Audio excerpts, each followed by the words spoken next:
They do not want us to understand our power. It's not about learning about it, it's remembering it, because it's all there.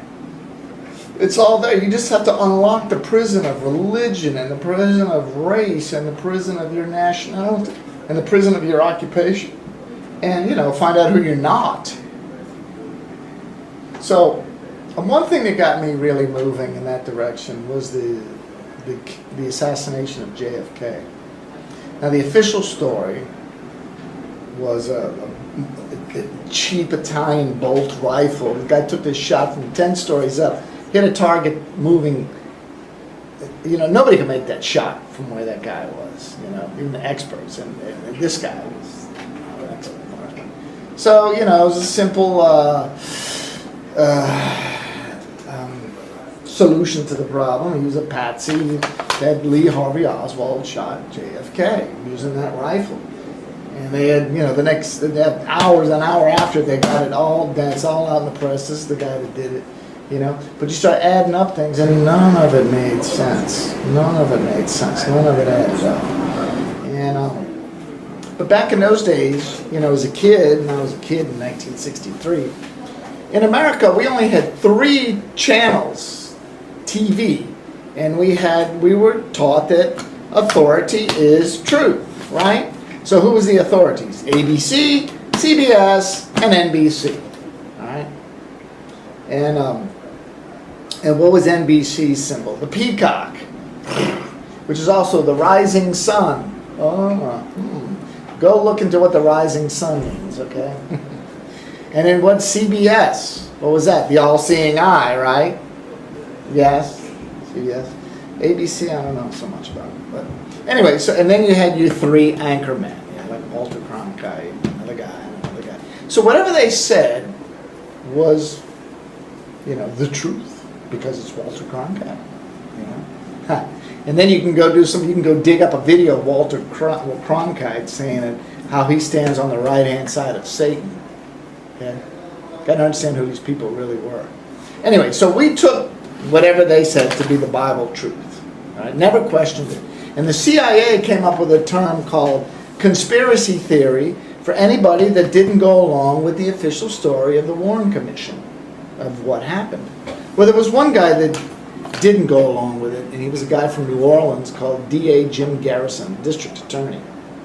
And he's the guy that took on the Warren Commission and took on all the CIA, etc. And, I read a book called On the Trail of the Assassins, which, they had little factoids in it, like on the morning of the presidential campaign through Dallas, Texas.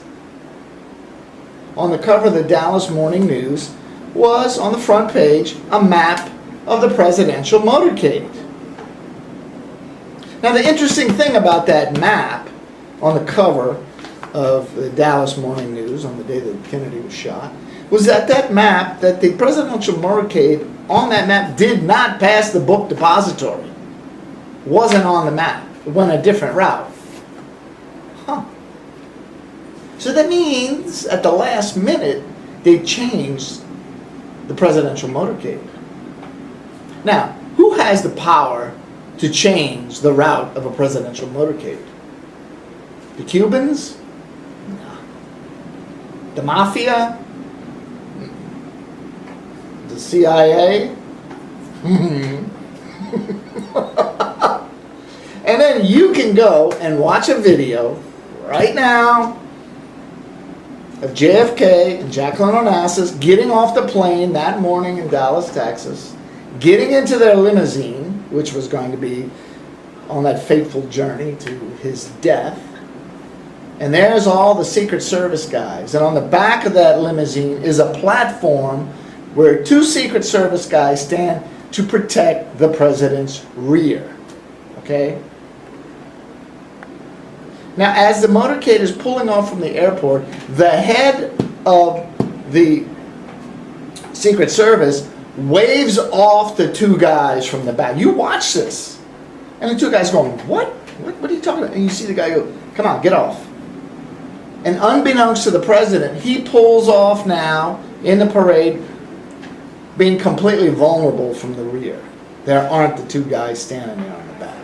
Now, I could go on and on and on, but I read a book like that, and then all of a sudden, see, I was told 2 + 2 = 5.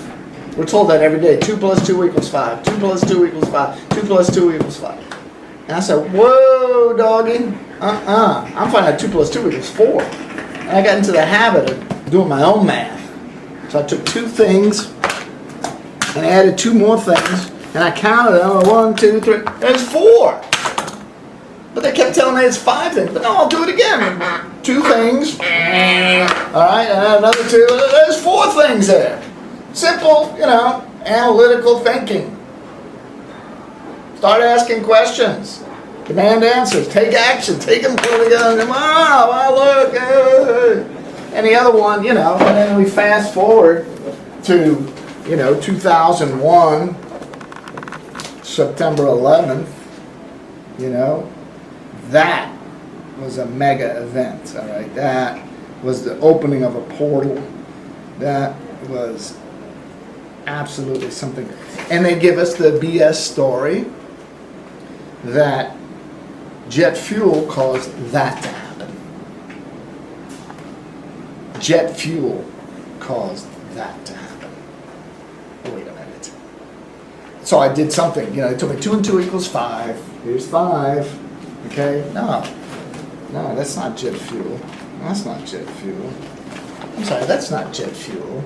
Okay? That's not jet fuel. Those are explosions going. That's a demolition of a building, all right? Has nothing to do with jet fuel. That thing came down in less than 10 seconds. Okay? Hello? Anybody paying attention? No. Nobody's paying attention. Nothing to see here. That's jet fuel. Okay? That's jet fuel. And there was just an apartment building in London that burned for 3 days. Funny how that didn't collapse, did it? In fact, this was the first time in the history of the world that a building collapsed because of fire. Never happened before. But that's not collapsing. That's being obliterated, okay, by bombs. That's jet fuel? I don't think so.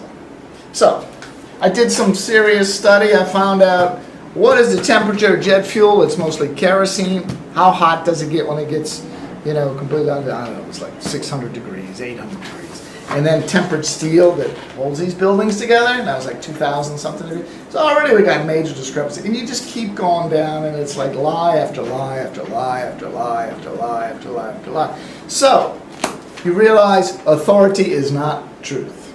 I want the truth because truth is authority.